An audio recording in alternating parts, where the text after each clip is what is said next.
Humans believe miracles and evidence cannot share a room. Kenya keeps trying anyway. They gather in stadiums, they stop traffic, they wear white coats for credibility. Faith, when dressed as science, feels official. Test results are raised, files are waived, words like PCR float confidently through the air. Most people do not know what they mean. That helps. A man says he was sick, then healed, then verified. Hospitals quietly check their records. The records do not remember him. Sometimes healing happens by email or text. Distance, it turns out, is very convenient for miracles. Medicine requires consistency. Faith requires belief.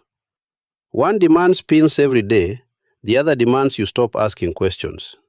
Some people stop treatment. Some people trust God completely. Some people do not survive the trust exercise.